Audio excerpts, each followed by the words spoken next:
அல்லேலூயா. இஸ்ரவேலின் தேவனாகிய கர்த்தரின் செட்டைகளின் கீழே அடைக்கலமாய் வந்த உங்களுக்கு அவராலே நிறைவான பலன் கிடைப்பதாக. ஆமென், ஆமென். சொல்றோம், நம்முடைய கர்த்தர் பரிசுத்தர், பரிசுத்தர், பரிசுத்தர். ஆமென். இந்த நாளிலும் நான் உங்களோடு பேசக்கூடிய செய்தி என்ன என்பதை மறந்து, தேவனே நீர் எங்கள் ஜனத்தோடு, எங்கள் விசுவாசிகளோடு, என்னோடு என்ன பேசப் போகிறேன் என்று நான் தியானித்துக் கொண்டிருக்க பொழுது தேவன் சொன்ன ஒரு வார்த்தை ரொம்ப முக்கியமான வார்த்தையாக இருந்தது. அதை நாம இன்னைக்கு தியானிக்க போறோம். ஆமென், ஸ்தோத்திரம். பாருங்க, தேவன் தன்னுடைய வேத புத்தகத்துல பல அதிசய அற்புதங்களை செஞ்சு வச்சிருக்கிறார். இப்ப பாத்தீங்கன்னா நைல் நதியோட தண்ணீர் எப்படி ஆனது? ரத்தமாய் மாறினது. சிவந்த சமுத்திரத்தோட தண்ணீர் பிளந்து பிரிந்து நின்றது. யோர்தான் நதி குவிந்து குவியலாய் நின்றது. சரிங்களா? கசப்பான மாராவின் நீர் மதுரமாக மாறியது. எரிகோவின் தண்ணீர் எலிசா மூலியமாக கெட்ட தண்ணீர் அது ஆரோக்கியமானது. யோர்தான் நதி, அந்த நதியில ஒரு கோடாலி விழுந்துச்சு. அந்த தண்ணி கோடாலியை மிதக்க பண்ணினது அப்படின்னு பாக்குறோம். கோடாலியை மிதக்க பண்ணினது அப்படின்னு பாக்குறோம். அப்புறம் பாக்குறோம், ஏதோ பள்ளத்தாக்குல காற்றையும் காண மாட்டீர்கள், மழையும் காண மாட்டீர்கள், பள்ளத்தாக்குகள் நிரப்பப்படும் பாக்குறோம். அப்புறம் பாருங்க, தண்ணீர் திராட்சரசமாய் மாறினது அப்படின்னு பாக்குறோம். தண்ணீரை வச்சு பல அற்புதங்கள் தேவன் பண்ணியிருக்கிறார். தண்ணீரை மாற்றின தேவன் நம்மளுடைய கண்ணீரை மாற்ற வல்லவராக இருக்கிறார். அல்லேலூயா, அல்லேலூயா. இந்த தேவ செய்தியோட தலைப்பு என்னன்னா, மௌனமாயிருங்கள். தேவன் நம்முடைய நேற்று ஃபுல்லாவே எதிரிக்கவே இல்லை. காலையில இருந்து இரவு 12 மணி தாண்டி ஃபுல்லா பைபிளா தான் உட்கார்ந்து எந்த வேலையுமே செய்யலைங்க. ஆண்டவரே பேசுங்க, ஆண்டவரே பேசுங்க, ஆண்டவரே. காலையில அதிகாலை அந்த செய்தியோட தலைப்பு கொடுத்தாரு, நேத்தே கொடுத்தாரு. நேத்துல இருந்து இரவு தாண்டி அப்புறம் காலையிலையும் விடிய காலையிலையும் தியானிக்க முடியாது. கிருபையை நன்றியோடு நினைத்து பார்த்தேன். அல்லேலூயா. தேவ செய்தி. நெல்ல கொட்டினா அள்ளிடலாம், சொல்ல கொட்டினா அல்ல முடியாது, அல்ல முடியாது. இன்றைக்கு நாம் தேவனுடைய செய்தியாக, தேவனுடைய செய்தியின் தலைப்பாக என்ன தியானிக்க போறோம்னா, மௌனமாய் இருங்கள். அல்லேலூயா, அல்லேலூயா. மௌனமாய் இருங்கள். பாத்தீங்கன்னா, இப்ப யோபு நமக்கு தெரியும். நமக்கு தெரியும். யோபு புத்தகத்துல எத்தனை அதிகாரங்கள் இருக்குது? 42 அதிகாரங்கள் இருக்கு. யோபு புத்தகத்துல 42 அதிகாரங்கள் இருக்கு. யோபு புத்தகத்துல 42 அதிகாரத்துல மொத்தம் எத்தனை வசனங்கள் இருக்குது அப்படின்னு பார்த்தா 1070 வசனங்கள் இருக்குது. 1070 வசனங்கள் இருக்குது. இந்த 1070 வசனங்கள்ல யோபு பேசியவைகள் 47%. 47%னா 511 வசனங்கள் பேசினார். எத்தனை? 1070ல 511 வசனம் பேசிட்டு அப்புறமா தான் என் கையை வச்சு என் வாயை பொத்திக்கிறேன் அப்படின்னாரு. 511 வசனம் பேசுறதுக்கு அப்புறம் தான் அவனுக்கு விடுதலை. அவன் முதல்ல 2வது அதிகாரத்திலே வாயை பேசாம முந்திருந்தாலும் வச்சுக்கல, 3வது அதிகாரத்திலே அவனுக்கு விடுதலை கிடைத்திருக்கும். அல்லேலூயா. மௌனமா இருக்கணும். மௌனமா 1070 வசனத்துல 511 வசனம் பேசிட்டு எனக்கு விடுதலை கிடைக்கல. எப்படி? கடைசியா வாயை பொத்திட்டேன். அல்லேலூயா. பாருங்க, நோவா தெரியும். நோவா லாமேக்குக்கு பிறந்தார். 950 வயசுல மரித்தார். 101 வசனங்கள் இருக்கு. பிறந்ததுல இருந்து மரிக்கிற வரைக்கும் எத்தனை வசனங்கள் இருக்குது? நோவா பிறந்ததுல இருந்து நோவா மரிக்கிற வரைக்கும் எத்தனை வசனங்கள் இருக்கு? 101. நோவா எத்தனை வசனம் பேசினாரு? 3 வசனம் பேசினார். எத்தனை வசனம் பேசினாரு? வெறும் 3 வசனம் பேசினார். ஏனோக்கு தேவனோட சஞ்சரித்த மனிதன், இயேசுவின் வருகையை முன்னறித்த மனிதன். ஏனோக்கு 7வது தலைமுறை, தனக்கு அடுத்து வரக்கூடிய 57வது தலைமுறையான இயேசுவின் வருகையை முன்னறித்த மனிதன். ஒரு வசனமும் பேசல. நாம பேசிட்டு போய் ஏனோக்கு பத்தி. அல்லேலூயா. மௌனமா இருக்கணும். எந்த பிரச்சனை மத்தியிலும் மௌனமா இருக்கணும். சரிங்களா? அதை பத்தி நம்ம பேச போறோம். அதை பத்தி தான் இன்னைக்கு பேச போறோம். பிரசங்கி 7:10, இந்நாட்களை பார்க்கிலும் முன்னாட்கள் நலமா இருந்தது என்று நீ சொல்லாதே. சரிங்களா? நான் எப்படி இருந்தேன் தெரியுமா? இப்ப எப்படி இருக்கேன் அப்படி சொல்லிடாதீங்க. நான் எப்படி ஆரோக்கியமா இருந்தேன், எப்படி செழிப்பா இருந்தேன், எப்படி ஞானமா இருந்தேன், எப்படி வீடு வாசல் ஞானத்தோட இருந்தேன் அப்படின்னு சொல்லிடாதே. அது அறிவில்லாதவர்கள் சொல்லக்கூடிய வார்த்தை என்பது யாரு சொல்கிறார்? பிரசங்கி 7:10. யோபு அப்படிதான் சொல்லிட்டார். யோபு என்ன சொன்னார்னா, யோபு 29:2, சென்று போன மாதங்களிலும் தேவன் என்னை காப்பாற்றி வந்த நாட்களிலும் எனக்கு உண்டாயிருந்த சீர் இப்பொழுது இருந்தால் நலமா இருக்கும் அப்படின்னு ஒரு வார்த்தையை விட்டார். தேவன் பாருங்க. தேவன் யோபு புத்தகம் எதற்காக எழுதப்பட்டது என்றால், யோபை பற்றி யோபுக்கே உணர்த்த யோபு புத்தகம் எழுதப்பட்டது. சரிங்களா? தேவன் பாருங்க, அவர் இப்படி சொல்றாரு, என்னுடைய சென்ற நாட்கள் எல்லாம் தெய்வம் நல்லா இருக்கும் அப்படின்னு சொல்றாரு. ஆனா நிதர்சனம் என்ன, உண்மை என்ன? அவருடைய உண்மையை கண்டு தேவன் யோபு 42:12 என்ன சொன்னாரு? கர்த்தரின் முன்னிலைமையை பார்க்கிலும் அவர் பெண் நிலைமையை இன்னுமாய் ஆசீர்வதித்தார். எப்பவுமே சொல்லாதீங்க நான் முன்னாடி நல்லா இருந்தது, அதை விட காட்டிலும் 2 மடங்கு இனிமே தான் நல்லா இருக்க போறீங்க. அல்லேலூயா. தேவன் ஆசீர்வாதத்தின் தேவன், ஆசீர்வாதத்தின் ஊற்றுக்கண்ணை திறக்கிற தேவன் நம்முடைய தேவன். ஆமென். கண்ணீரை தண்ணீரை மாற்றின தேவன் கண்ணீரையும் மாற்ற வல்லவராக இருக்கிறார், மாற்ற வல்லவராக இருக்கிறார். வாய் மட்டும் கவனமா வச்சுக்கணும். ஈரமான இடத்துல எப்படி நடக்கணும்? ஒரு ஈரமா இருக்குது, மழை பகுதி இருக்குது, மழை பெய்திருக்கு, எப்படி நடக்கணும்? ஜாக்கிரதையா நடக்கணும். ஈரம் உள்ள இடத்துல பாத்ரூம்ல எல்லாம் பார்த்து நடக்கணும், கிச்சன்ல எல்லாம் பார்த்து நடக்கணும். இல்லைன்னா கீழே விழுந்துருவோம். அதே மாதிரி உடம்புல இந்த நாக்கு ரொம்ப ஈரமான நாக்கு, அது நோக்கத்துக்கு பேசும். நோக்கத்துக்கு சரியா பேசலைன்னா அடி விழுகும், சரியா பேசலைன்னா அடி விழுகும், கீழே விழுந்துருவோம். மௌனமாயிருங்கள். செய்திக்கான தலைப்பு நம்ம இப்பதான் பார்க்க போறோம். பிரசங்கி 3:1-11 வரைக்கும். பிரசங்கி 3:1-11 வரைக்கும் பாருங்க. பிரசங்கி ஞானி அழகா எழுதுறார். ஒவ்வொன்றிற்கும் ஒரு காலம் உண்டு. வானத்தில் கீழ் இருக்கிற ஒவ்வொரு காரியத்திற்கும் ஒரு காலம் உண்டு. பிரசங்கி எத்தனை காலத்தை குறித்து பேசியிருக்காரு? பிரசங்கி எத்தனை காலம் குறித்து பேசியிருக்காரு? 3ஆம் அதிகாரத்துல 28 காலங்களை குறித்து பேசியிருக்காரு.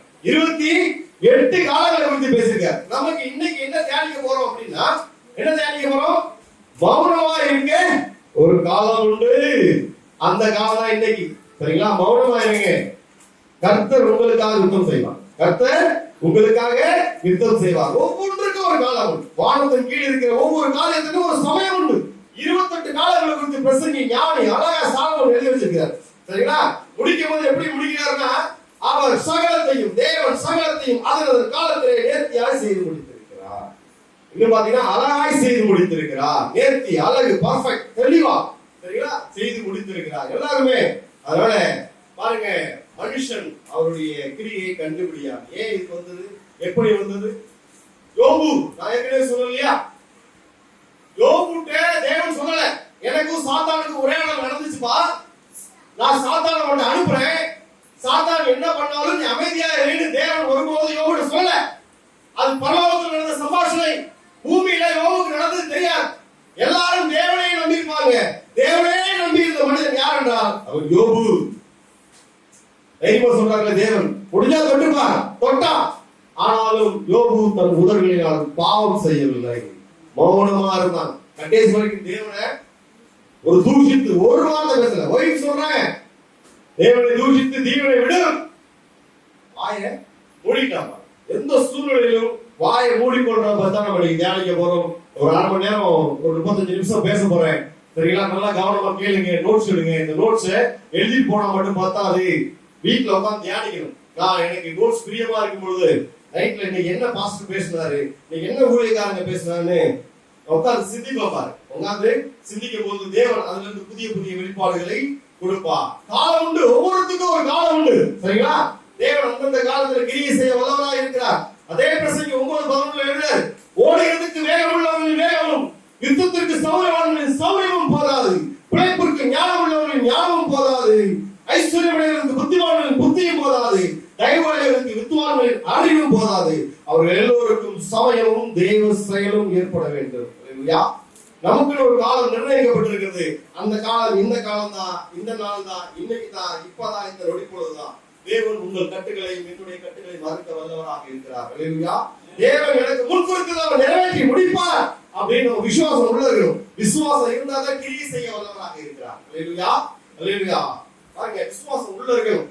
விசுவாசம் உள்ள இருந்தா தான் விசுவாசத்தை வர்த்திக்க பண்ணுகிறோம். நம்மளுடைய விசுவாசத்தை வர்த்திக்க பண்ணலாம். சரியா? விசுவாசத்தை நோக்கி முடியணும் யாரு?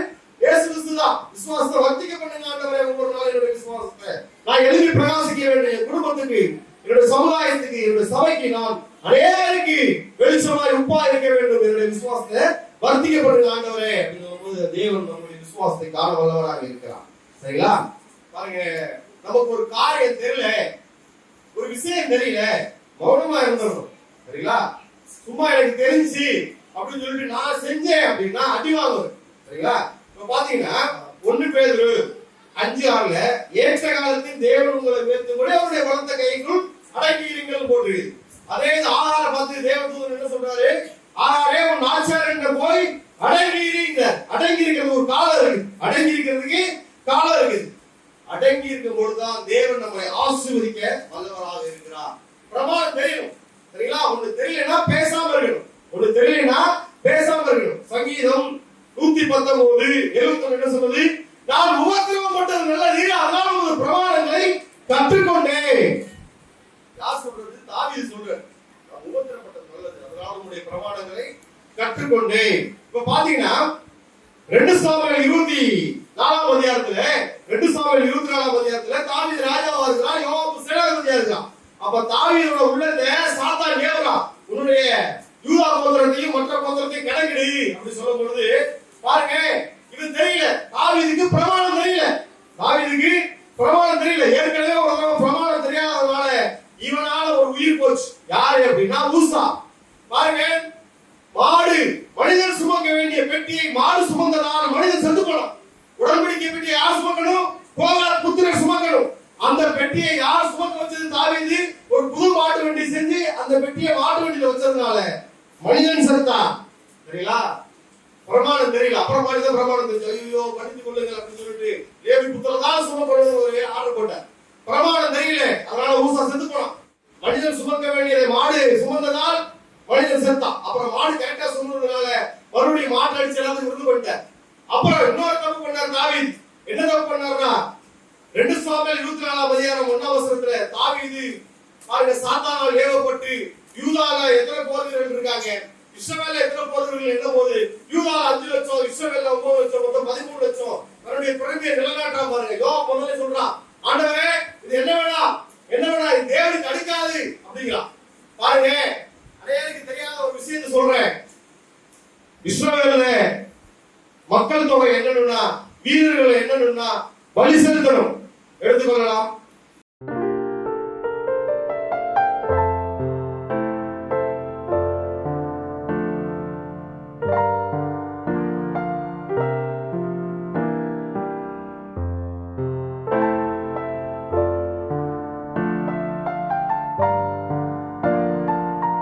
தன் ஆத்துமாவுக்காக கர்த்தருக்கு மீட்கும் பொருளை கொடுக்க கடவன். தாவீது எந்த ஒரு காணிக்கையும் எந்த மீட்கும் பொருளை கொடுக்கல.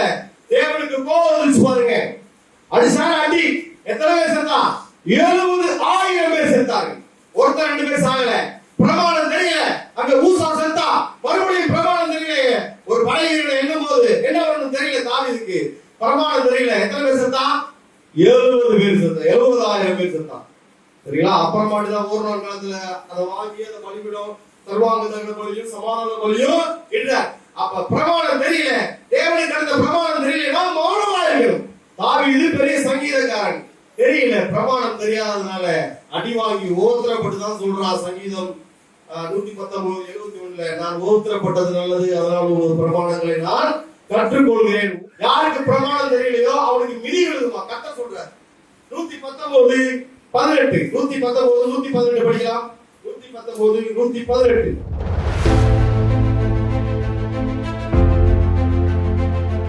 பிரமாணங்களை விட்டு வழிவிலகுகிற யாவரையும் தேவன் மிதித்து போட்டுவார். தேவன் மிதித்து போட்டுவார். உசியா ராஜா, யூதாவுடைய 10வது ராஜா உசியா. சரிங்களா? 52 வருஷம் ஆட்சி செஞ்சான். பிரமாணம் தெரியல. ஆசாரியன், நான் ஆசாரியனுக்கு ஆசாரியனாவே அப்படின்னு சொல்லிட்டு உன்னதமான பரிசுத்த ஸ்தலத்துக்குள்ள புகுந்து அவன் தூபம் காட்ட ஆரம்பிச்சா பாருங்க, நெற்றியில குஷ்டரோகம் வந்துருச்சு. பிரமாணம் தெரியல. தேவனுக்கு அந்த பிரமாணம் தெரியல. சரிங்களா? யார் எங்க இருக்க வேண்டும் அந்த பிரமாணம் தெரியல. நெற்றியில குஷ்டரோகம் வந்துச்சு. அவங்க ஆசாரியர்கள் தடுத்தாங்க. உசியா ராஜாவே இது உங்களுக்கு அடுத்ததல்ல, தேவையில்லை, வெளிவாங்கிறாரு. ஆனா 52 வருஷம் ஆட்சி என்ன புண்ணியம்? பிரமாணம் தெரியவில்லை. பிரமாணம் தெரியலன்னா மௌனமா இருக்கு. பிரமாணம் தெரியலன்னா மௌனமா இருக்கணும். அப்படி மௌனமா இல்லைன்னா மிதி விழுகும் அப்படின்னு கத்த சொல்றாரு. மிதி விழுகும்னு கத்த சொல்றாரு. மௌனமா இருக்கணும். மௌனமா இருந்தா உலகத்தை ஜெயிச்சிடலாம். நம்ம நாமே ஆழ்ந்து கொண்டா தான் மற்றவர்களை வாழ முடியும். எனக்கு இந்த சாப்பாடு வேணாம், எனக்கு இந்த மட்டன் பிரியாணி வேணாம், இது வேணாம், உரப்பு வேணாம், உப்பு வேணாம், நம்ம நாமே எப்ப ஆண்டு கொள்கிறோமோ அப்பதான் நம்ம சரீரத்தை நம்ம ஆளணும், நம்ம மனசாட்சியை நம்ம மனதை ஆளணும். அப்பதான் தேவன் அடுத்தவர்கள் மேல் ஆளுகையை உங்களுக்கு தருவார். அல்லேலூயா, அல்லேலூயா. நாங்க ரொம்ப அந்த நோக்கத்துக்கு பேசு. நாவை குறித்து நம்ம பார்த்துட்டு இன்னும் செய்திக்குள்ளே போல நாவை குறித்து நம்ம பார்க்க போறோம். நாவு ரொம்ப மோசமானது பாரு, ரொம்ப மோசமானது. நாவை அடக்க ஒரு மனுஷனால முடியாது. யாக்கோபு புத்தகத்துல நாவை அடக்க ஒரு மனுஷனால முடியாது. அது அடங்காதது, பொல்லாங்குள்ளது, சாவுக்கு ஏதுவான விஷம் நிறைந்ததுமா இருக்கு. சாவுக்கு ஏதுவான விஷம் நிறைந்ததுமா இருக்குது. ஒரு சிலருக்கு எங்க எப்படி என்ன பேசுறதுன்னு தெரியாது. இன்டர்வியூல எப்படி பேசணும் தெரியாது, தாய் தகப்பன் எப்படி பேசணும் தெரியாது, சகோதரிட்ட எப்படி பேசணும் தெரியாது, ஒரு ஆண் ஒரு பெண்ணோட எப்படி பேசணும் தெரியாது, ஒரு பெண் ஒரு வயது வந்த ஆணோட எப்படி பேசணும் தெரியாது. தெரியாது சரிங்களா? நாக்கு ரொம்ப மோசமானது சரிங்களா? சங்கீதம் 57:4 ஒரு நல்ல வசனம் இருக்குது. அவர்கள் பற்கள் ஈட்டிகள் கொம்புகள் அவர்கள் நாவு கருக்கான பட்டயமா இருக்கிறது. அப்படி ஷார்ப்பா வச்சுருவாங்க. லைட்டா சில பேரு வாழை வச்சுதான் வெட்டி ஒருத்தர் கொல்லணும் இல்ல, நாக்க வச்சே பயமுறுத்துவாங்க. எலியா எப்படி பயந்து போனாரு இஸ்ரவேலுக்கு? அவன் பேசுற பேச்சு எப்படி, நாமால எப்படி சேர்ந்து போனான், தாவீதோட வீரம் அப்படி சரிங்களா? அபிகாயில் பேசுற பேசி கொன்றுச்சு, ஆலய கொன்றுச்சு. அதே போலதான் சங்கீதம் 52:2 என்ன சொல்லுது? நாவு தீட்டப்பட்ட சவரன் கத்தி. சவரன் கத்தி தெரியுமா? பிளேடு ரொம்ப கத்தியை விட ஷார்ப்பா இருக்கும். அப்படி லைட்டா போட்டு அப்படியே சதையால் தனித்தனியா பிரிஞ்சு வந்துடும் சரிங்களா? அதே போல நாவு எப்படியாப்பட்டதான்? சவரன் கத்தி, பயங்கரமா இருக்கும். நாவு குடும்பத்தை அழிச்சிடும் பாருங்க. நாவும் நெருப்புதான். யாக்கோபு 3:8 சொல்றாரு, நாவும் நெருப்புதான். ஆயுள் சக்கரத்தை கொளுத்தி விடுமா, ஆயுள் சக்கரத்தை கொளுத்தி விடும். ரொம்ப ஜாக்கிரதையா வேணும். நாவ அடக்க ஒரு மனுஷனால கூடாது. அதே போல சங்கீதம் 143 சர்ப்பத்தை போல தங்கள் நாவை கூர்மையாக்குகிறார்கள், அவர்கள் உதடுகளின் கீழ் விரியன் பாம்பின் விஷம் இருக்கிறது. விரியன் பாம்பு விதி முடிஞ்சவுடனே விரியன் பாம்பு கிடைக்குமா? எப்படி விரியன் பாம்பு யார் அடிக்கும்? அவனுக்கு அன்னைக்கு விதி முடியுது, அப்ப விரியன் பாம்பு கடிச்சா அவன் செத்து வாங்கி குலைக்க மாட்டான். அப்படியாப்பட்ட விஷம் யார் இருக்குமா? அந்த பொல்லாத நாவுடையவர்கிட்ட விஷம் இருக்கு. பொய் நாவை பிரபுவிக்க தங்கள் நாவை எப்படி வளர்க்கிறாங்களா? வில்லை போல வளர்க்கிறாங்களா சரிங்களா? அங்க இருந்து கிட்ட இருந்து கத்திய வச்சு கொண்டு குத்தி கொலை பண்ணிடலாம். ஆனா தூரத்துல இருந்து பேசியே கொலை பண்ணலாம். அமெரிக்கால இருந்தா ஒருத்தன் என் போன்ல வச்சு பேசியே அவனை கொலை பண்ணிடலாம். நாவு அப்படியாக சாப்பிடுறது. தூரம் வரைக்கும் பாதி, பணம் எப்படி பாதாள வரைக்கும் பாயுதோ நாங்க அதை தாண்டியும் பாதிப்பாரு சரியா? வெள்ள கொட்டா அன்னிக்கா சொல்ல கொட்டா அத முடியாது. 4 நாள் சுட்ட அப்படின்னு திருவள்ளுவே சொல்லியிருக்காரு சரிங்களா? அதனால நாவு ரொம்ப மோசமானது. நாவை அடக்க காத்துக்கணும். ஒரு ராஜாவை குறித்து நம்ம தியானிக்கிறோம். இந்த ராஜாவை சொன்ன ஒரு வார்த்தையை குறித்து நம்ம தியானிக்கிறோம் சரிங்களா? இப்ப யோபு புத்தகம் 40ஆம் அதிகாரம் 4:5 யோபுக்கு பாருங்க, யோபு தன்னுடைய அங்கலாய்ப்பை வெளிப்படுத்தார். இப்ப பாருங்க 40ஆம் அதிகாரம் 4:5 யோபு என்ன சொல்றாருன்னா, இதோ நான் நீசன், நான் உமக்கு முன்பாக என்னவென்று உத்தரவு சொல்லுவேன், என் கையினால் என் வாயை பொத்திக் கொள்கிறேன், நான் 2 தூரம் பேசினேன், இனி நான் பிரதியுத்தரம் கொடாமலும் பேசாமலும் இருப்பேன். தேவனுக்கு முன்பாக மௌனமா இருக்கணும். அப்பதான் அவனுக்கு விடுதலை. 511 வசனம் எழுதி சொல்றாரு, இனிமேல் நான் பேச மாட்டேன். முதல்ல பேசாம இருந்தா அப்பவே விடுதலை. சில பேர் பாத்தீங்கன்னா, ஐயோ பேச்சுக்கு பேச்சு, கண்ணுக்கு கண், பல்லுக்கு பல், கை கால், சுட்டுக்கு சூடு, தழும்புக்கு தழும்பு, உதிரத்துக்கு உதிரம், ஜீவனுக்கு ஜீவன். பேசியாகணும். அவன் பேசினான் அத்த மாட்டேன், விட்டாமல் லெப்ட் ரைட் அவனை பிரிச்சு எடுத்துங்க. தேவன் பார்க்கிறார். பழி வாங்குதல் எனக்குரியது, பதில் சொல்லுதல் எனக்குரியது. பேசாம இருங்க. தேவனுடைய பிள்ளை, அவர்கள் சமாதானத்துக்கு முத்திரைகள் எழுதியிருக்குது. நீ பதிலுக்கு பதில் பேசுறா. தேவன் பாருங்க, நீங்க பேச வேண்டிய இடத்துல மௌனமா இருந்தோம். அந்த சமயத்துல தேவன் உங்களுக்காக பேசுவார், உங்களுக்காக வழக்காடுவார். நான் பேசுவேன்னா பேசுங்க, தேவன் பேச மாட்டார் உங்களுக்காக. நீங்க பேசுறேன்னு சொன்னீங்கன்னா உங்க சண்டைக்காரங்களோட எதிராளிகளோட நான் பேசி ஆவேன். பாருங்க, லெஃப்ட் லைன் விட்டுறேன், அவனுக்கு சொன்னது நான் கேட்டுறேன், நாத்தம் புடிக்கிறாங்க கேட்டுறேன் அப்படின்னு கேட்டுட்டீங்கன்னு வச்சுக்கோங்க, தேவன் அப்படியே போயிடுவார். நீங்க பேசாம மௌனமா இருந்தீங்கன்னு வச்சுக்கோங்க, தேவன் உனக்காக வந்து வழக்காடுகிற தேவனாக அமைதியா போகும். எந்த பிரச்சனை வந்தாலும் அமைதியா, கர்த்தருக்கு ஸ்தோத்திரம், கர்த்தர் கொடுத்தார், கர்த்தர் எடுத்தார், கர்த்தருடைய பிரச்சனைக்கு ஸ்தோத்திரம்.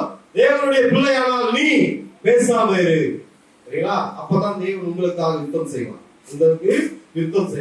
பேசிட்டோம்னு வச்சுக்கோங்க, ஞானி கூட பைத்தியம் ஆயிடுவான். பிரசங்க 7:7 ஞானி அப்படின்னா அவன் எல்லா பொருளாதாரம் விலகுகிறவன். ஆனா இடுக்கமானது, துன்பமானது, துயரமானது, கவலையானது, கஷ்டமானது, அந்த ஞானியையும் பைத்தியக்காரனாகிருமா. பிரசங்கி 7:7 என்ன சொல்லுது? இடுக்கனானது, துன்பமானது, துயரமானது ஞானியையும் பைத்தியக்காரனாகிருமா. கஷ்டத்தின் மத்தியில வாயை நாக்க காத்துக் கொள்ளுங்க. மறந்துடாது. எந்த சூழ்நிலையிலும் சரிங்களா அந்த நாவை காத்துக் கொள்ள வேண்டும். ஏன்னா நீதிமொழிகள் 18:21 என்ன சொல்லுது? மரணமும் ஜீவனும் முதல்ல போடல. முதல்ல என்ன போட்டிருக்கு? மரணம் போட்டிருக்கு. சரிங்களா? ஜீவன் முதல்ல போடல. மரணமும் ஜீவனும் நாவின் அதிகாரத்தில் இருக்கிறது. அதில் பிரியப்படுகிறவர்கள் அவர் கையை புசிப்பார்கள். ரொம்ப ஞானமா நடக்கணும். என்ன பேசுறோம், எப்படி பேசுறோம், எதுக்காக பேசுறோம், ரொம்ப ஷார்ப்பா பேசுங்க. சில பேர் தேவையில்லாத இடத்துல பேசி தங்களுடைய ப்ரமோஷன் எடுத்துருக்காங்க. சில பேர் தேவையில்லாம சொந்தக்காரங்களோட பேசி தங்களுடைய நட்பு வட்டாரத்தை குறைத்து கொண்டார்கள். தேவையில்லாம நண்பர்களுக்கு புறம்பூறி தன்னுடைய நட்பை இழந்து போனார்கள். கவனம் சுமந்து கூட காது இருக்கும். எவனை எப்ப போட்டுக்கலாம் ஒரு போஸ்ட் தெரியும். இங்க சொல்றது அங்க சொல்லி, அங்க சொல்றது இங்க சொல்லி, ஆளுடைய ரேடியோ போட்டு கொடுக்கறதுனே ஒரு சில பேர் இருப்பாங்க. தயவு செய்து நாம கட்டுப்பட்டு அமைதியா போயிருங்க. பள்ள கடிச்சு போயிருங்க. தேவன் எனக்காக யுத்தம் செய்வார். அமைதியா போயிருங்க. தேவன் கண்டிப்பாக உங்களுக்காக இறங்கி யுத்தம் செய்ய வல்லவராக இருக்கிறார். அவர் யுத்தத்தில் வல்லவராமே பராக்கிரமசாலியை போல யுத்தம் செய்வார். ஒருவருக்காக ஒரு தேசத்தை பெயர்க்கக்கூடிய தேவன் நம்மளுடைய தேவன். அல்லேலூயா, அல்லேலூயா. பாருங்க, யோபு வாயை பொத்துறவர்களாக விடுதலை. ஆமோஸ் 5:13. ஆமோஸ் 5:13 என்ன சொல்லிருக்குது? ஆகையால் புத்திமான் அந்த காலத்திலே மௌனமா இருக்க வேண்டும். அது அந்த காலம் தீமையான காலம். உங்களுக்கு ஒரு தீமையான காலம் வருதா? இழப்பின் மத்தியில, நஷ்டத்தின் மத்தியில, கண்ணீரின் மத்தியில நிக்கிறீங்களா? அமைதியா இருங்க. வாயை விட்டாதீங்க. தேவன் பார்க்கிறார். உங்களுடைய தூதர்கள் பார்த்துக் கொண்டிருக்கிறார்கள். தேவன் வானத்தில் இருக்கிறார். பூமியில இருக்கிறவங்களுடைய வார்த்தைகள் சுருக்கமாக இருப்பதாக. அது விட வேணாம். கம்மியா அமைதியா இருந்துருங்க. அது தீமையின் காலம். அது புத்திமான் அந்த காலத்திலே மௌனமா இருப்பான். புத்திமான் அந்த காலத்திலே மௌனமா இருப்பான். சங்கீதம் 39:9 என்ன சொல்லுது? தாவீது தேவனுடைய பிரமாணத்தை அறிஞ்சு அடிவாங்க ஒரு மனிதன். நான் ஏன் நினைச்சுக்கிட்டான். அதனால தாவீது ஒரு அழகான வார்த்தையை சொல்றான் பாருங்க. சங்கீதம் 39:9 நீரே செய்தீர் என்று நான் என் வாயை திறவாமல் மௌனமாயிருந்தேன். யார் செஞ்சது? தேவன் தான் செஞ்சது. அப்ப வாய் மூடிட்டு யோபு வாய் மூடல. 511 வருஷம் அடிச்சு போயிட்டாரு. அப்புறம் தான் விடுதலை. ஆனா தாவீதுக்கு தெரியுது மௌனமாயிட்டார். மௌனமா ஆயிட்டார். ஆபகுக் 2:20 அற்புதமான வசனம், அழகான வசனம், ஒரு உதாரணத்துவம் உள்ள வசனம், ஒரு எடுத்துக்காட்டான வசனம். ஆபகுக் 2:20 கர்த்தரோ என்றால் நமது பரிசுத்த ஆலயத்தில் இருக்கிறார். பூமி எல்லாம் இந்த நாடு அந்த நாடு, இந்த பகுதி அந்த பகுதி போல பூமி எல்லாம் அவருக்கு முன்பாக மௌனமாக இருக்க கடவுது. அவருக்கு முன்பாக பூமி எல்லாம் எல்லா ஜாதியும் அவருக்கு முன்பாக மௌனமாக இருக்கக்கூடியது. அவர் பரிசுத்தர் பரிசுத்தர் பரிசுத்தர் பரிசுத்தர். ஒருத்தரும் பேச முடியாது. அவருக்கு முன்னாடி மௌனமா இருக்கு. மௌனமா எந்த சூழ்நிலையிலும் தெரிஞ்சிருக்கு. அடிவாளர் நிறைய. அதனால 2 சாமுவேல் 16ஆம் அதிகாரத்துல 9 இருந்து வாசிச்சீங்கன்னா தெரியும். தாவீது தன்னுடைய ராஜ ஸ்தானத்தை விட்டு போறான் பாருங்க. அவன் சீமேயின் ஒருத்தர். சீமேயின் அவன் பென்யமீன் கோத்திரம், சவுலுடைய வம்சம்.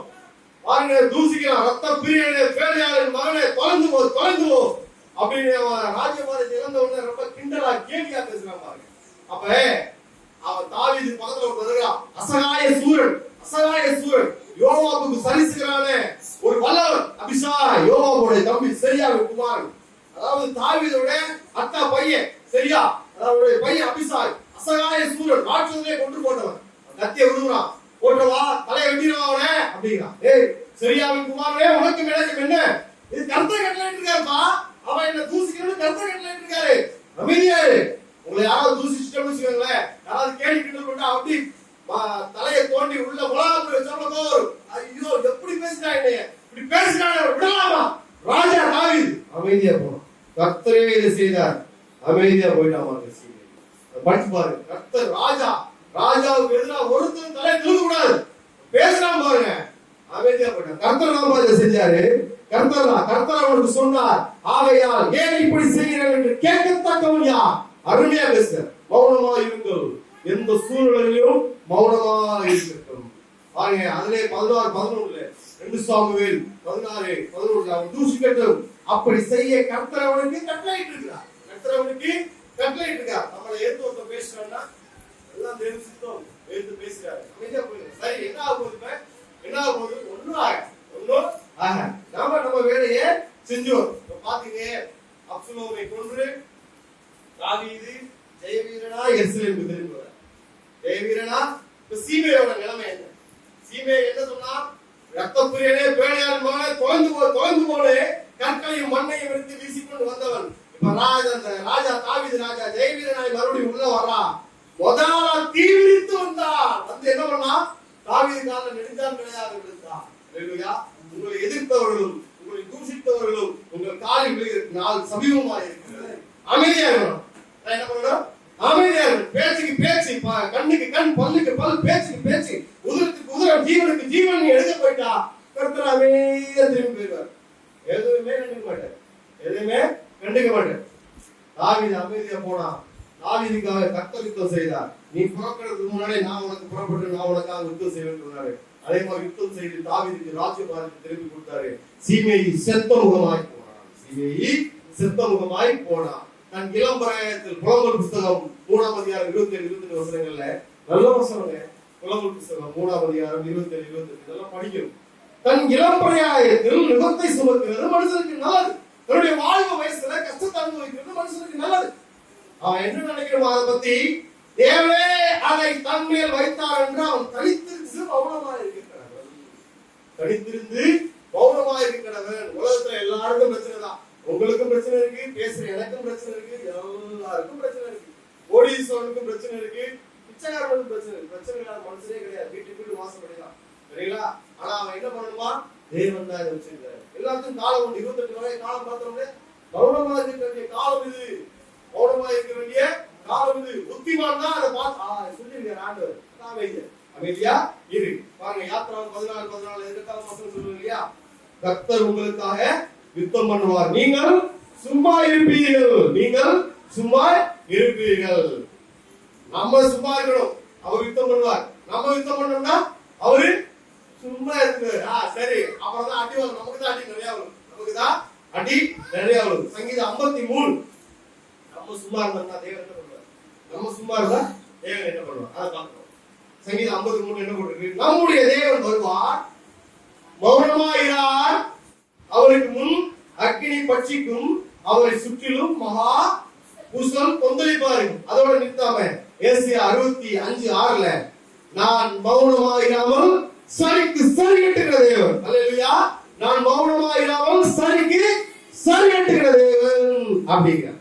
சரியா? தேவன் நமக்காக வழக்காடுகிற வல்லவராய் இருக்கிறார். பழி வாங்குவதும் பதிலளிப்பதும் கர்த்தருக்கே உரியது. பழி வாங்குவதும் பதிலளிப்பதும் கர்த்தருக்கு உரியது. ஏற்ற காலத்திலே நமக்கு விரோதமாய் போராடினவருடைய கால தள்ளாடு, அவருடைய ஆத்தும ஆபத்து நாளில் காணாமல் போகும் வசனம் போட்டு. ஏற்ற காலத்திலே அவருடைய கால்கள் தள்ளாடும், அவர்களுக்கு ஆபத்து நாள் சமீபமாக இருக்கிறது, அவர்களுக்கு நேரிடும் காரியங்கள் தீவிரித்து வரும். நம்ம அமைதியா இருக்கணும். நம்ம அமைதியாக இருக்கணும். அமைதியா இருக்கணும். எவ்வளவு நாள் அமைதியா இருக்குது? அமைதியா சொல்றீங்க. எவ்வளவு நாள் அமைதியா இருக்கு? தலைமுறை ஏறி போறாங்க, தலைமுறை ஏறி போறான். அதான் வசனம் சொல்லுது. சங்கீதம் 66:12 என்ன சொல்லுது? மனுஷனை எங்கள் தலைமையில ஏறி போக பண்ணி தீரையும் தண்ணீரையும் கடந்து வந்தோம். வசனத்தோட முடிஞ்சிருந்தா? அதுக்கப்புறம் என்ன வசனம் முடியுது? செழிப்பான இடத்தில் எங்களை கொண்டு வந்து விட்டு மனிதன் உங்க தலைமையில ஏறி போகட்டும். தீ கிடக்கிற அனுபவம் இருக்கட்டும், சரிங்களா? தீயா இருக்கட்டும், பெரிய ஒரு சமுத்திரத்தின் கொந்தளிப்பு உங்கள் வாழ்க்கையில் இருக்கட்டும். ஆனாலும் செழிப்பான இடத்தில் தேவன் உங்களை கொண்டு வந்து விடுவார். இப்பதான் நம்ம கடைசியா செய்தி போகிறோம். எசேக்கியா ராஜாவை குறித்து தியானிக்கிறோம். ஒரு வார்த்தை இவன் பேச, ஒரு வார்த்தைனால, இவன் சொன்ன ஒரு வார்த்தைனால இவனை குறித்து தியானிக்கிறோம். எசேக்கியா ராஜா எப்படியாப்பட்ட ராஜானா, நம்பிக்கை அப்படின்னு ஒரு வார்த்தை இருக்கு இல்லையா? இந்த நம்பிக்கையை இவனுக்கு போட்டு சொல்லியிருப்பாங்க. கர்த்தர் பேர் வைத்த நம்பிக்கையிலே இவனுக்கு முன்பாக ஒரு ராஜா, எழுந்ததில்லை, பின்பாக இவனுக்கு ஒரு ராஜா. நம்பிக்கை அவ்வளவு வேறு முடியிருக்க. யூதாவுடைய 13வது ராஜா. இந்த உசியா பார்த்தோம் இல்லையா? நெத்தில புஷ்பம் வந்து செத்தாங்க இல்லையா? பேரனுடைய மகன், ஆகாசுடைய மகன், யூதாவின் 13வது ராஜா. தன்னுடைய 25வது வயதுல யூதாவின் மேல், எருசலேமின் மேல் அரசனானவன் 25 வயசுல அரசன், அதாவது தன்னுடைய 25 வயசுல அரசன் ஆயிட்டாரு. இப்ப போகும்போது 14 வருஷம் கழியுது. 14 வருஷம், 39 வயசு ஆகுது. எத்தனை வயசுல ராஜாவானாரு? 25 வயசு. இப்ப 39, 14 வருஷம் கழிச்சு இப்ப அசிரியா படை. அசிரியா யார் அப்படின்னா இந்த சமயத்துல உலகத்துடைய பெரிய சாம்ராஜ்யம். உலகத்தின் முதல் சாம்ராஜ்யம் எது? எகிப்து. இரண்டாவது அசிரியா. மூணாவது பாபிலோன். நான்காவது மேதிய பெர்சியா. அஞ்சாவது கிரேக்கம். ஆறாவது ரோமம். ஏழாவது இப்ப இருக்கிற கூட்டணி ஆட்சி. சரிங்களா? இரண்டாவது ராஜ்யம், சர்வ வல்லமை உள்ள ராஜ்யம் அசிரியா. அவன் போர் எடுத்து வரான். யார் மேல? இந்த எசேக்கியா ராஜா மேல. லாகீஸை புடிச்சிட்டான். லாகீஸ் ஒரு பெரிய பட்டணம், அரணான பட்டணம். லாகீஸை, யூதாவுடைய லாகீஸை புடிச்சிட்டான். புடிச்சிட்டு எருசலேம் கதவை மூடிட்டாங்க. கதவை மூடி, ரொம்ப நல்ல ராஜா, ரொம்ப நல்ல ராஜா, ரொம்ப பெரிய ஆள், சாம்ராஜ்யத்தோட ராஜா இல்லையா? இந்த சனகரிப்பு அவன் தேசத்தை விட்டு வெளியில வரும்போது எத்தனை பேரோட வரான் தெரியுமா? 2 லட்சம் பேரோட வரான். தேசத்தை விட்டு கிளம்பும் போது அவன் தேசத்தை விட்டு அசிரிய படை வீரர்கள் எத்தனை பேர் வெளியே வராங்க? அவனோட 2 லட்சம் பேர் வராங்க. 2 லட்சம் பேர். அப்படி ரத்த கதை பதாதைகளுடன் சனகரிப்பு அப்படியே தைரியமா பவனி வரார். வெளியில நிறைய நாடுகளை ஜெயிக்கணும்னு பயங்கரமா வரார் 2 லட்சம் பேரோட. இங்க 1,85,000 பேர் அனுப்புறாரு. எங்க? யூதாவுக்கு அனுப்புறாரு. எருசலேம் பிடிக்கிறது 1,85,000 பேர். 1000 பேர் இருந்தா அவ்வளவு கொண்டு இருக்கும். 10,000 பேர், 20,000 பேர், 30,000 பேர், 40,000 பேர், 50,000, 60,000, 70,000, 1 லட்சம் அப்படியே கணக்கு 1,85,000 பேர் எருசலேமை சுத்தி முற்றுகையிட்டாங்க. பயந்துட்டான். எசேக்கியா பயந்துட்டான். நல்ல மனுஷன் தான், தாசன் என கூட சொல்லக்கூடிய மனுஷன் தான், பயந்துட்டான். அப்ப ஒரு வார்த்தை விட்டான், தேவையில்லாம. என்ன வார்த்தை விட்டான்னா, சனகரிப்புடைய சேனாதிபதி ரப்சகே. சரிங்களா? ரப்சகே மோசமான கெட்ட வார்த்தையா பேசுவான். அதை படிச்சீங்கன்னா தெரியும். மோசமா பேசுவான், இழிவா பேசுவான், கர்த்தனை அப்படிதான் பேசுவான், கண்டவனை அப்படிதான் பேசுவான், ரொம்ப கேவலமா பேசுவான். அதை படிச்சு பாத்தீங்கன்னா தெரியும் என்னென்ன பேசுவான். பயந்துட்டான். அப்போ ஒரு ஆட்கள் 3 பேர் சொல்லி அனுப்பிடுவான். யாரு? எலியாக்கீம். அப்புறம் எலியாக்கீம் யாருன்னா அரண்மனை விசாரிப்புக்கார். அடுத்து யாரு? செப்னா. இவன் யாருன்னா சம்ருதி. அடுத்து யோவா. கணக்குல 3 பேரை அனுப்பிச்சுடுறான். அனுப்பிச்சுட்ட உடனே என்ன சொல்லி அனுப்பிச்சுடுறான்? முதல்ல ஒரு வார்த்தை தேவையில்லாம விட்டுருவார். நீ சுமத்துவதை நான் சுமப்பேன். நீங்க எதுவும் போயிருங்க, நீங்க எனக்கு என்ன வரி கட்டினாலும் நான் உங்களுக்கு தந்துருவேன். தேவையில்லாம ஒரு வார்த்தை விட்டான். அவன் சும்மா இருப்பானா? உடனே சனகரிப்பு என்ன சொன்னா, எனக்கு நீ 300 தாளந்து வெள்ளியும் 30 தாளந்து தங்கமும் தரணும் அப்படின்னா. ஒரு தாளந்துனா 34.5 கிலோ. ஒரு தாளந்து எவ்வளவு? 34.5 கிலோ. எத்தனை வெள்ளி தரணுமா? கிட்டத்தட்ட எத்தனை வெள்ளி தரணுமா? 10,350 கிலோ வெள்ளி. எவ்வளவு தரணுமா? 10,350 கிலோ வெள்ளி. எப்படி? தங்கம் எவ்வளவு வேணுமா? 1035 கிலோ விடு. தங்கம் எத்தனை கிலோ வேணுமா? 1035 கிலோ வேணுமா? வெள்ளி 10,000க்கு மேல வேணுமா? இவன் பாத்துக்கங்க, அதுக்கு மேலேயும் கொடுத்தாங்க வசனம். நீங்க இருந்து கிளம்பிருங்கப்பா, 1,85,000 பேர் கூட்டி கிளம்பிருங்க, என் மக்கள் எல்லாம் பயப்படுறாங்க, என் மக்கள் எல்லாம் கலங்கி நிக்கிறாங்க, கிளம்பிருங்க அப்படின்னோட அவன் வாங்கினவன் போவானா? பணம் வாங்கினவன் போவானா? பிளாக்மெயில் பண்றவன் பிளாக்மெயில் பண்ணிட்டே இருப்பான். நீ கர்த்தர் சமூகத்துல போடு. அப்புறம் தான் யோசிச்சான், இப்படி நடக்குதா அப்படின்னு சொல்லிட்டு அப்புறம் தான் புத்தி எழுதுறாரு. அப்பதான் தேவனுடைய மனிதன் தேர்ந்தான் எசேக்கியா. இவங்க போய் இந்த எலியாக்கீம், செப்னா, யோவாக்கெல்லாம் போய் பேசுறாங்க. அப்புறம் ரப்சகே பேசுறான், கெட்ட வார்த்தையா பேசுறான். கர்த்தரையும் தூசிக்கிறான், எசேக்கியாவையும் தூசிக்கிறான், இந்த மக்களையும் தூசிக்கிறான். இவங்க அந்த 3 பேர் சொல்றாங்க, எலியாக்கீம், செப்னா, யோவாக் 3 பேர் சொல்றாங்க, ஐயா எங்களுக்கு சிறிய பாஷை தெரியும். இவங்க எந்த நாடு? இந்த ரப்சகே எந்த நாடு? சிறிய பாஷை, சிறிய ஊர், சிறிய நாடு. அந்த பாஷையில நீங்க சிறிய பாஷையில பேசுங்க. நீங்க யூத பாஷையில பேசுறதுனால எங்களுக்கு அவமானமா இருக்குது. உங்க பாஷையில நீங்க பேசுங்க, உங்க பாஷை எங்களுக்கு தெரியும். அப்படி கேட்காம அவன் யூத பாஷையிலே உரத்த சத்தமாய் பேசினான். எல்லாரும் கேட்கட்டும், எல்லாரும் அசியப்படட்டும், உங்க ராஜா அசியப்படட்டும், உங்க மக்கள், நீங்க எல்லாரும் அசியப்படுங்களா, நான் யூத பாஷையில பேசுறேன் சொல்லிட்டு யூத பாஷையில பேச அவன் கெஞ்சினாங்க, ஐயா பேசாதீங்க அப்படின்னு. நீங்க தான் கேட்டதெல்லாம் கொடுத்துட்டோம்ல, பேசாதீங்க. அவன் பேசுறான், ரப்சகே பேசுறோட அப்படியே சொல்லிட்டு வஸ்திரத்தெல்லாம் கிழிச்சிட்டு எலியாக்கீம், செப்னா, யோவாக்கு வஸ்திரத்தெல்லாம் கிழிச்சிட்டு ஏசாயா கிட்ட போய் சொல்றாங்க. எசேக்கியா தன் வஸ்திரத்தை, ராஜ வஸ்திரத்தை கிழிச்சிட்டு ஏசாயாட்ட போய் ஆள் அனுப்புறான். எப்படி சொல்லி அனுப்புறான்? பிள்ளை பேருன்னு நடக்க காலமா இருக்கிறது, வேற கர்ப்பஸ்திரிக்கு வலி ஜாஸ்தி, அவங்களுக்கு தான் தெரியும். கர்ப்ப வேதனை அவங்களுக்கு தெரியும். ஆனா பெறவில்ல அப்படிங்கிறான். ஏசாயா பாக்குறாரு. ஏசாயா யாரு? ஒரு எழுப்புதலின் தீர்க்கதரிசி, மேசியா தீர்க்கதரிசி, உற்சாகமூட்டுகிற தீர்க்கதரிசி, தேவனுடைய வாயா இருக்கிற தீர்க்கதரிசி, குறித்ததை சொன்னதாக செய்து முடிக்கக்கூடிய ஒரு தீர்க்கதரிசி. அவனுடைய வார்த்தையில் விழுவதெல்லாம் அப்படி வீரியமா அவன் சொன்னா நடந்துரும். போய் சொல்றான், எசேக்கியா சொல்றான், ஒரே ஒரு வார்த்தை சொல்றான், பயப்படாதே அப்படின்னு சொல்றான். என்ன சொல்றான்? 1,85,000 பேர் இருக்காங்க, பயப்படாத சொல்றேன், பயப்படாதே ஓ அப்படின்னு சொல்றேன், பயப்படாதே. இப்ப பாத்தீங்கன்னா இது சொல்றான் இல்லையா, கெட்ட வார்த்தையா பேசுறாங்க இல்லையா. நம்ம படிக்கலாம் 2 ராஜாக்கள்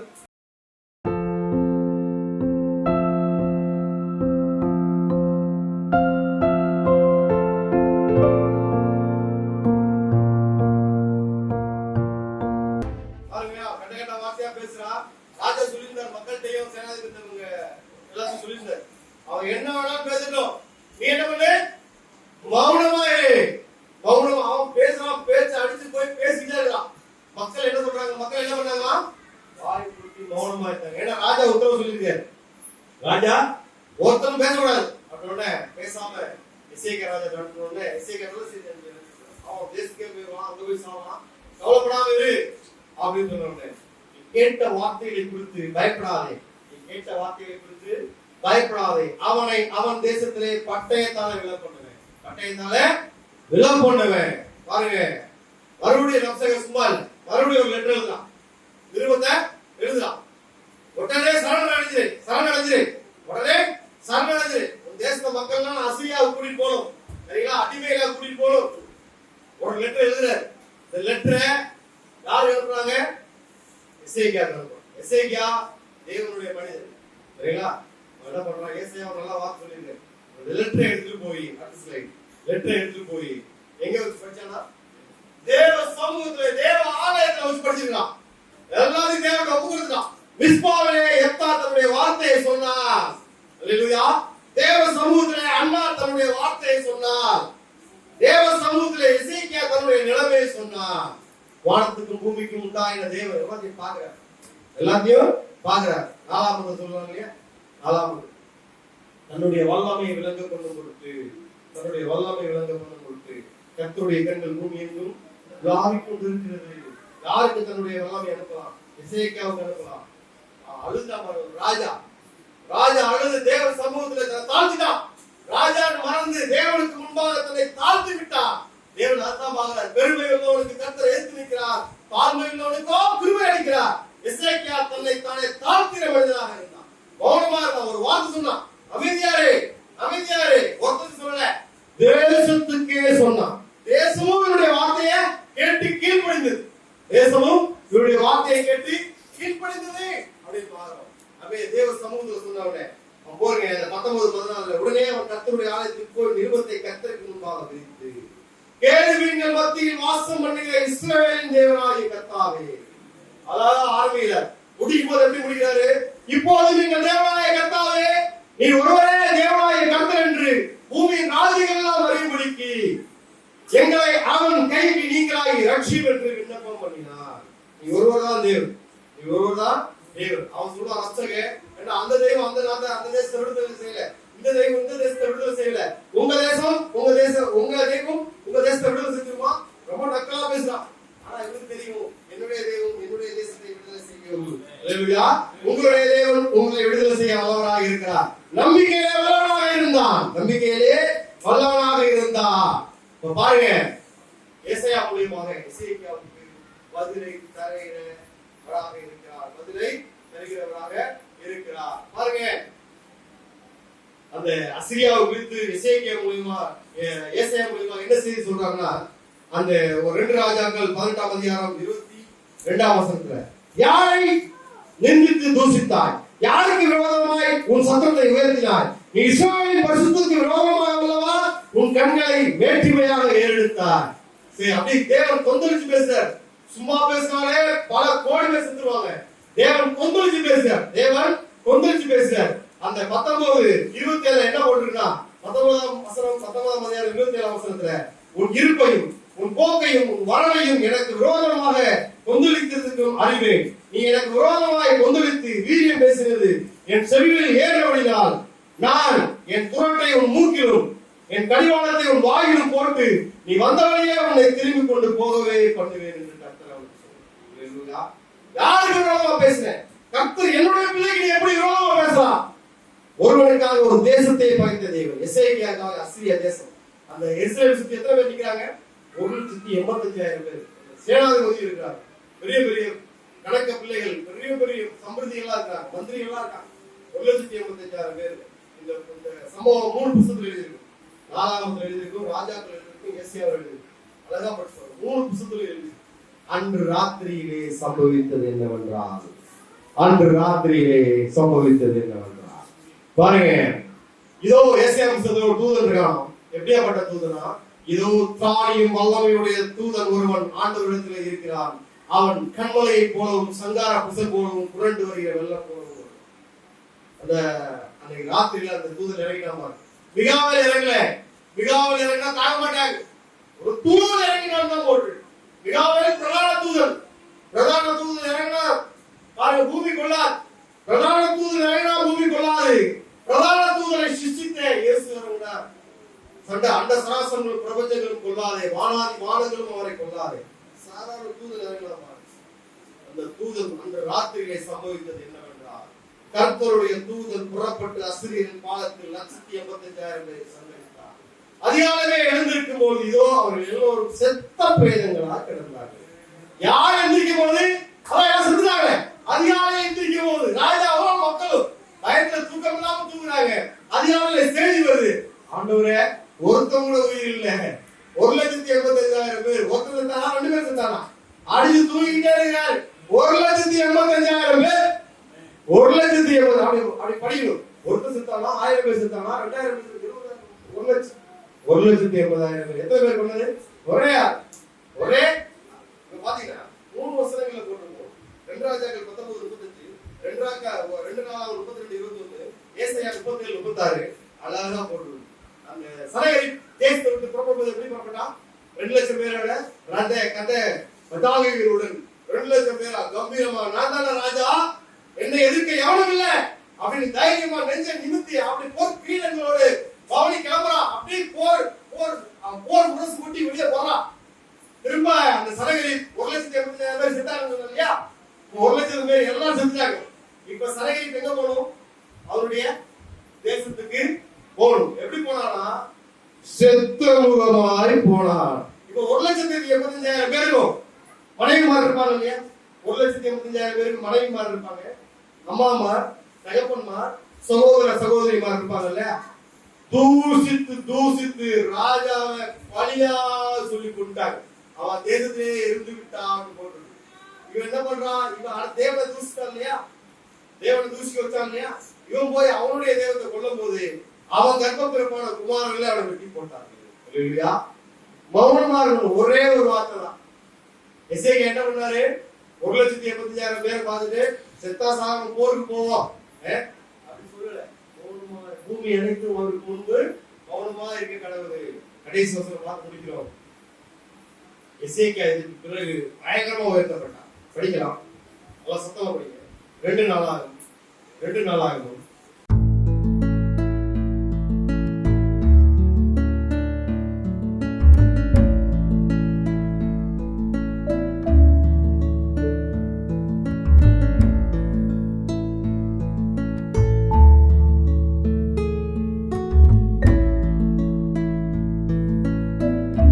மேன்மைப்பட்டவனாக இருந்தான். எப்படி முடிக்குது?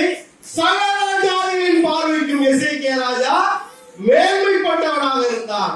அவன் சொன்ன ஒரே ஒரு வார்த்தை என்ன? கம்முனு இருங்க, மௌனமா இருங்க, பேசாத இருங்க, அமைதியா இருங்க. எப்படி உயர்த்தினாரு? சகல ஜாதிகளுக்கும் மேன்மைப்பட்டவனாக இருந்தான். யோபுவின் முன்னிலைமை பார்க்கும் ஆசீர்வாதமாக இருந்தது அவன் வாயை பொத்தி கொண்டதுனால. அதே போல எசேக்கியாவோட முன்னிலைமை, அவனுடைய பின்னிலைமை பாருங்க, முன்னிலைமை காட்டும் பின்னிலைமை அற்புதமாக இருந்தது. அலங்காரத்திலே பெரிய அலங்காரம் என்ன தெரியுமா? ஒரு மணி வாலிபருடைய அலங்காரம் அவருடைய பராக்கிரமம் போட்டிருக்கும். வாலிபருடைய அலங்காரம் பராக்கிரமம் போட்டிருக்கும். அழியாத அலங்காரம் எது தெரியுமா? பேதுரு சொல்வார், அழியாத அலங்காரம் எது? சாந்தம். அழியாத அலங்காரம் 1 பேதுரு 3:4 அழியாத அலங்காரம் சாந்தம். 147 சங்கீதம் 6 வசனத்திலே கர்த்தர் சாந்த குணமுள்ளவர்களை உயர்த்துகிறார், சாந்த குணமுள்ளவர்களை ரட்சிப்பினால் அலங்கரிக்கிறார். அல்லேலூயா. என்னாகும் 12:3 மோசேயானவன் பூமியில் உள்ள சகல மனிதர்களும் மிகுந்த சாந்த குணமுள்ளவனாக இருந்தான். சாந்த குணமுள்ளவர்கள் பூமியை சுதந்திரித்துக் கொள்வார்கள். அமைதியா இருங்க, சாந்தமா இருங்க, எந்த சூழ்நிலையும் கட்டுப்பாடை இழந்துடாதீங்க. பட்டணத்தை பிடிக்கிறவனை காட்டிலும் தன் மனதை நாமே அடக்குறவன் உத்தமன். நீங்கள் உத்தமனா? ஒரு பராக்கிரமசாலியா இருக்கலாம், பலசாலியா இருக்கலாம், படிப்பாளியா இருக்கலாம், ஞானவனா இருக்கலாம், தேறினவனாக இருக்கலாம், கனமானவனாக இருக்கலாம், சொல்லி செல்வனாக இருக்கலாம். தேவன் ஒரே ஒரு கொஸ்டின் கேட்கிறார், நீங்கள் உத்தமனா பரிசுத்தனா? அவ்வளவுதான் கொஸ்டின். நீங்கள் உத்தமனா பரிசுத்தனா? அவ்வளவுதான் கொஸ்டின். சரிங்களா? நீங்கள் எப்படியாப்பட்டவர்கள்? எந்த சூழலில் நாவை காத்துக் கொள்ளுங்கள், தேவன் உங்களை காத்துக் கொள்வார். கர்த்தர் தாமே உங்களை ஆசீர்வதிப்பாராக. ஆமென்.